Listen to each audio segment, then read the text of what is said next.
आज आप सुनेंगे चैत्र मास महात्म्य का अध्याय 5। देवी भागवत पुराण में आज आप सुनेंगे मधु कैटभ को देवी का वरदान, भगवान विष्णु का योग निद्रा के अधीन होना, ब्रह्मा जी के द्वारा देवी की स्तुति और भगवान विष्णु का योग निद्रा से जागरण का वर्णन। नैमिषारण्य निवासी ऋषियों ने श्री सूत जी महाराज से पूछा, मुनिवर, अभी आपके मुखा अरविंद से निकल चुका है कि जब सर्वत्र जल ही जल था, उस समय मधु और कैटभ के साथ भगवान विष्णु की लड़ाई ठन गई। 5000 वर्षों तक युद्ध चलता रहा। अब प्रश्न यह होता है कि अत्यंत पराक्रमी, किसी प्रकार हार न मानने वाले तथा देवता भी जिन्हें जीत न सके, ऐसे वे दानव उस एकार्णव जल में उत्पन्न ही कैसे हो गए? महाप्राज्ञ, वे दानव क्यों उत्पन्न हुए और किस कारण भगवान ने उनकी जीवन लीला समाप्त कर दी, यह बताने की कृपा कीजिए। यह प्रसंग बड़ा ही विलक्षण जान पड़ता है। तब श्री सूत जी कहने लगे, महानुभावों, तुम्हारे अंदर जो यह प्रसंग सुनने की इच्छा जागृत हो उठी और मैं कहने के लिए तत्पर हो गया, इससे जगत में मैं और तुम लोग सभी कृतार्थ हो गए। प्राचीन समय की बात है, त्रिलोकी जलमग्न हो गई थी। केवल भगवान विष्णु शेषनाग की शैया पर सोए हुए थे। उनके कान की मैल से मधु और कैटभ नामक 2 दानव उत्पन्न हुए। समय अनुसार उस समुद्र में ही वे प्रतापी दैत्य तरुण हो गए। अब इधर उधर जाकर उनका खेलना कूदना आरंभ हो गया। एक समय की बात है, वे स्थूलकाय दानव समुद्र में खेल रहे थे। इतने में ही वे दोनों भाई मन ही मन सोचने लगे, बिना कारण कार्य का होना असंभव है। सब जगह यही नियम लागू है। आधार के बिना आधेय किसी प्रकार ठहर नहीं सकता। हमें तो यही जचता है कि आधार ध्येय भाव सर्वथा सिद्ध है। तब यह सुखदायी अगाध जल किस पर ठहरा है? किसने इसकी उत्पत्ति की और क्यों की है? इस जल में हम कैसे आ गए अथवा हम क्यों उत्पन्न हुए और हमारे जन्मदाता कौन है? वे जन्मदाता पिता कहाँ है? इसी तरह के बहुत से प्रश्न उनके मन में उत्पन्न हुए और उन्होंने निश्चय किया कि हमें यह बात अवश्य जान लेनी चाहिए। सूत जी कहते हैं, स्थिति जानने के लिए इस प्रकार की चेष्टा करने पर भी मधु कैटभ किसी निर्णय पर नहीं पहुंच सके। उस समय मधु अपने भाई कैटभ के पास ही उपस्थित था।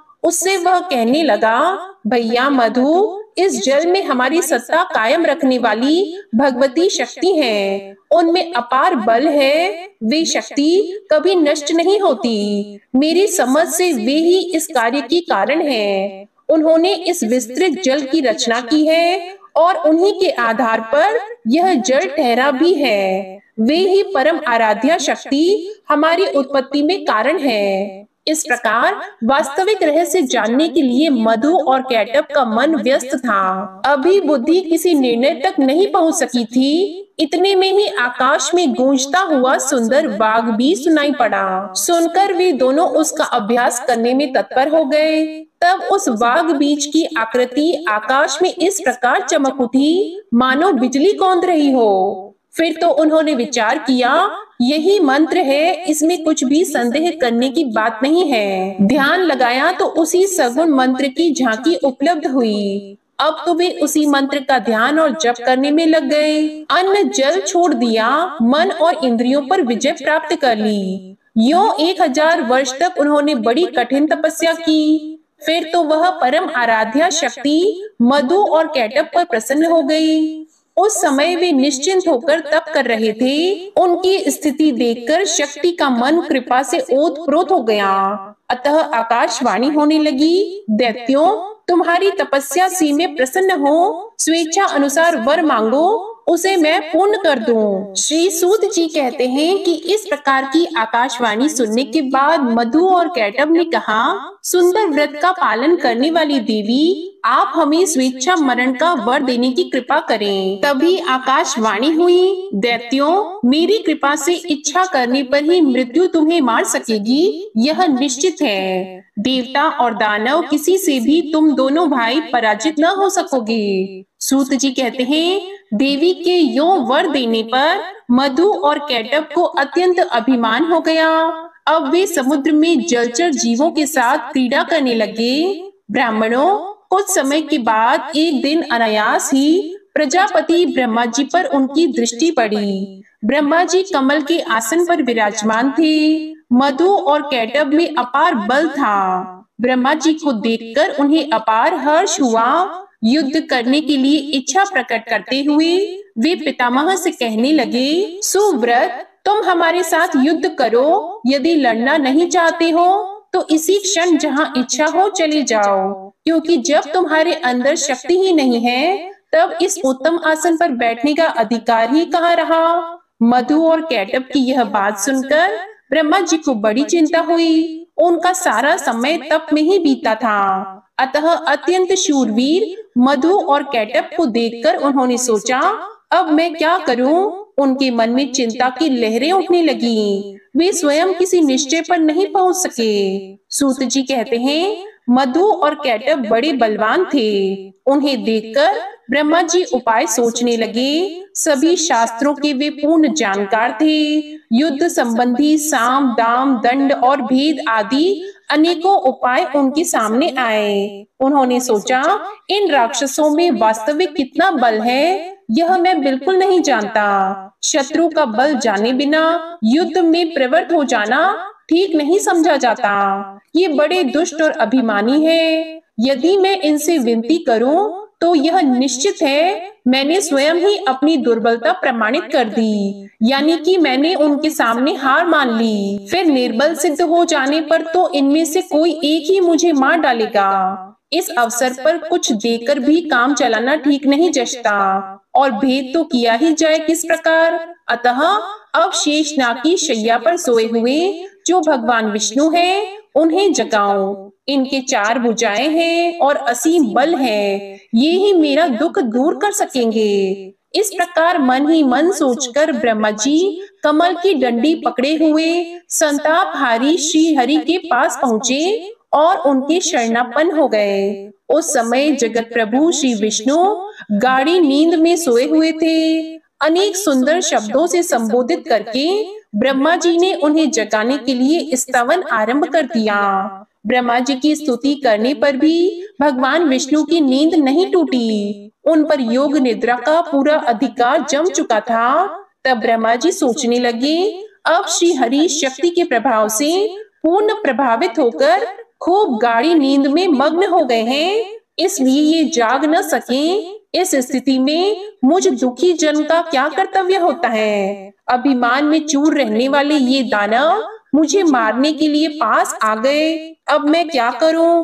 कहाँ जाऊं? कहीं कोई मेरा रक्षक नहीं दिखता। ब्रह्मा जी मन ही मन सोचने के बाद एक निर्णय पर पहुँचे। फिर तो मन को एकाग्र करके उन्होंने उस योग निद्रा की स्तुति आरंभ कर दी, जिसके प्रभाव से भगवान विष्णु गहरी निद्रा में लीन थे। उनके मन में ऐसा विचार स्थिर हुआ कि अब केवल भगवती शक्ति ही मेरी रक्षा करने में समर्थ है, जिनके प्रभाव से भगवान विष्णु अचेत से हो गए हैं, हिल डुल नहीं सकते। जिस प्रकार मरा हुआ प्राणी शाब्दिक गुणों को समझने में असमर्थ हो जाता है, इस समय ठीक वही दशा इन भगवान श्री विष्णु की हो गई है। नींद से आंखें बंद है, ये कुछ जानते ही नहीं। इनकी मैंने निरंतर इतनी स्तुति की, फिर भी ये निद्रा को दूर न कर सके। समझ गया इनके वश में निद्रा नहीं है, किंतु ये ही निद्रा के अधीन होकर रहते हैं। जो जिसके वश में रहता है वह उसका अनुचर है, यह बिल्कुल निश्चित बात है।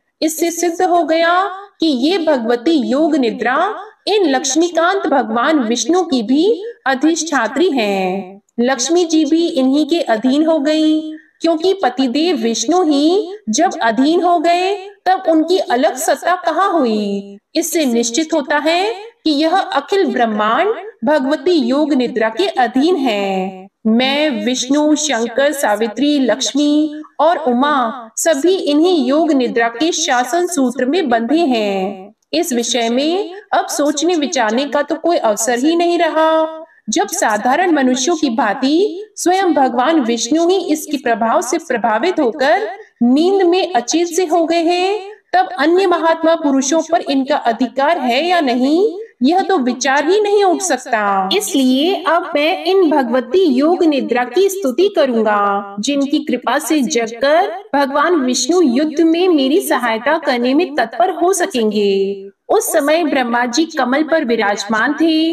वे अपने मन में उपयुक्त विचार निश्चित करके भगवान विष्णु के अंगों में शोभा पाने वाली उन भगवती योग निद्रा की स्तुति करने लगे। ब्रह्मा जी बोले, देवी, मैं जान गया, आप निश्चय ही इस जगत की कारण स्वरूपा हो। संपूर्ण वेद वचन इसे प्रमाणित कर रहे हैं। यही कारण है कि चराचर जगत को प्रबुद्ध करने वाले परम पुरुष भगवान विष्णु आज गाढ़ी नींद में मग्न हैं। माते, आप समस्त प्राणियों के अंतःकरण में निवास करती हो। भवानी, आप सगुण रूप धारण करके अपनी लीला प्रकट करती हो। आपके इस कार्य कौशल को कोई नहीं जान पाता। मुनिगण संध्या नाम से आपके गुणों की कल्पना करके प्रातः, साय और मध्याह्न तीनों समय निश्चित रूप से आपके ध्यान में लगे रहते हैं। माता, प्राणियों को सत असत का ज्ञान कराने वाली बुद्धि आप ही हो। देवी, देवता जिससे निरंतर सुख का अनुभव करते हैं, वह श्री आपका ही रूप है।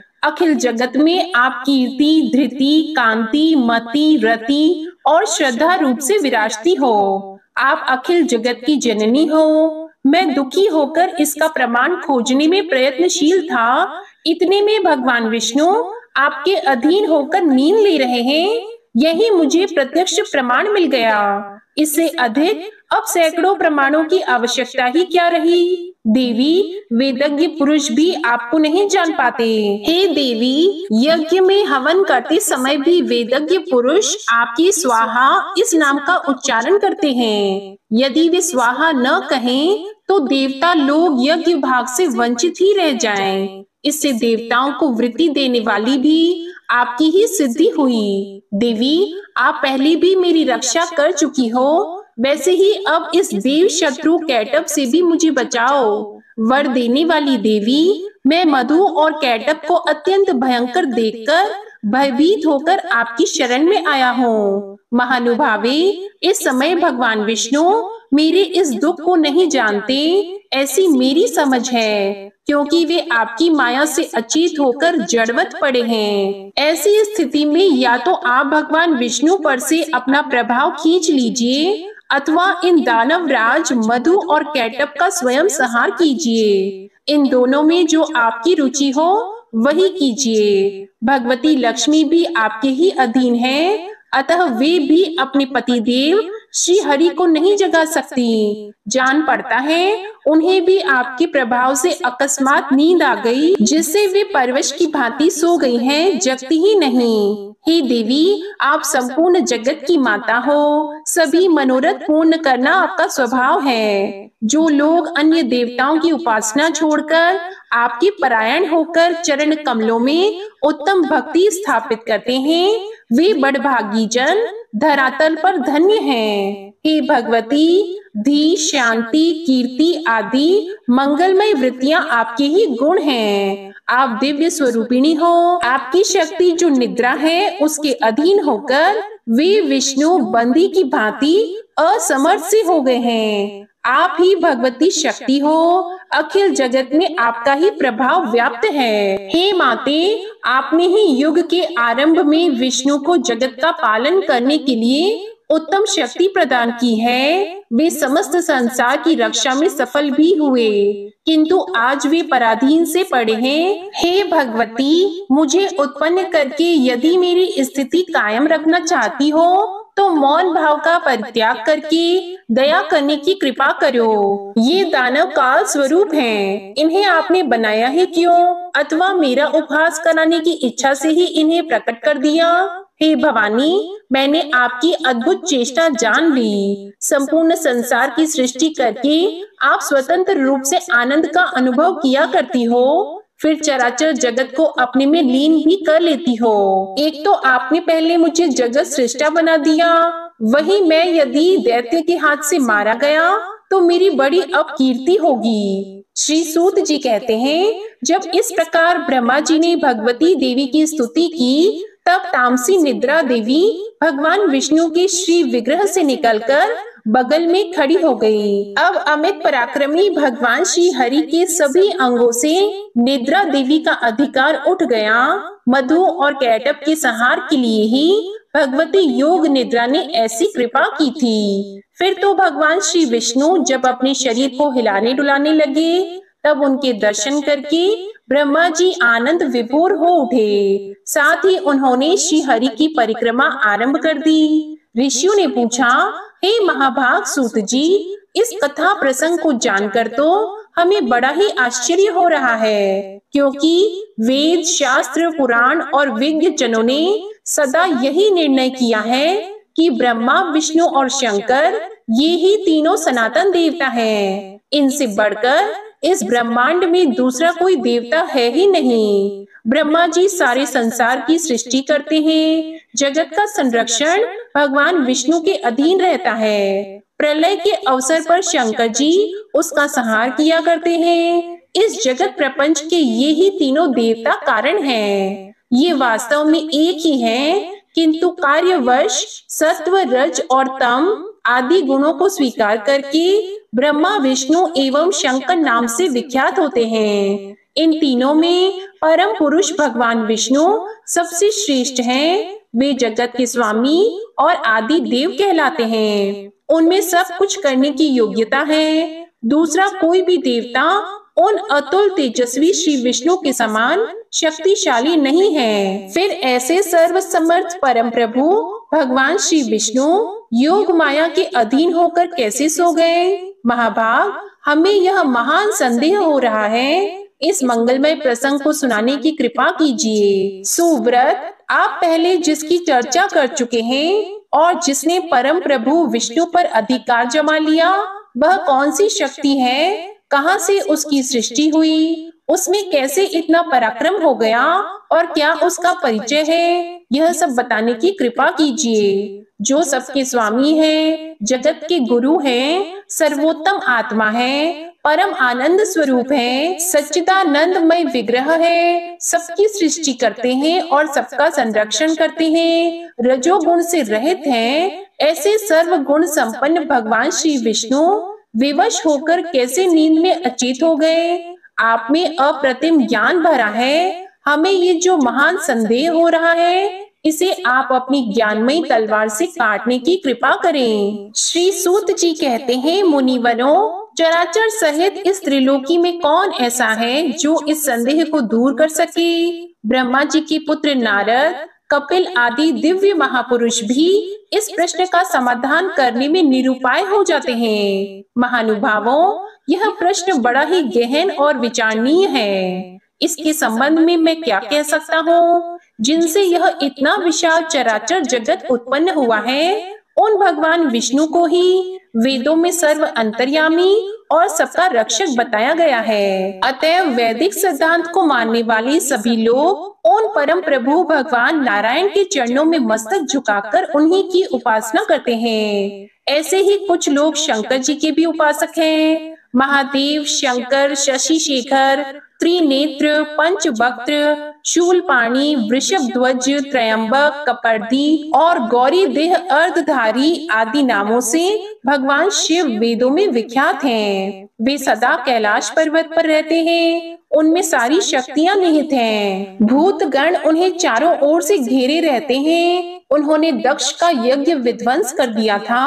हे महानुभावों, इसी तरह अनेक वेदज्ञ पुरुष प्रतिदिन प्रातः, साय और मध्याह्न काल में भांति भांति के स्तोत्रों का पाठ करके उनके द्वारा सूर्य की उपासना करते हैं। वे मानते हैं कि संपूर्ण वेदों में सूर्य की उपासना को ही उत्तम माना गया है। उन्हीं महाभाग का नाम परमात्मा भी है। वैसे ही कुछ वेदज्ञ पुरुषों का कथन है कि वेदों में सब जगह अग्नि की उपासना की गई है। विद्वान पुरुष ऐसा कहते हैं और पुराणों ने भी घोषणा की है कि ब्रह्मा में सृष्टि करने की शक्ति है और विष्णु पालन करने में समर्थ हैं तथा शंकर संहार करने में कुशल हैं। सूर्य जगत को प्रकाश देते हैं। शेष और कच्छप पृथ्वी धारण किए रहते हैं। अग्नि में जलाने की और पवन में हिलाने डुलाने की शक्ति है। इन सब में जो शक्ति विराजमान है वही आद्या शक्ति है। उसी के प्रभाव से शिव भी शिवता को प्राप्त होते हैं। यदि वह उनसे अलग हो जाए तो विष्णु कुछ भी नहीं कर सकते।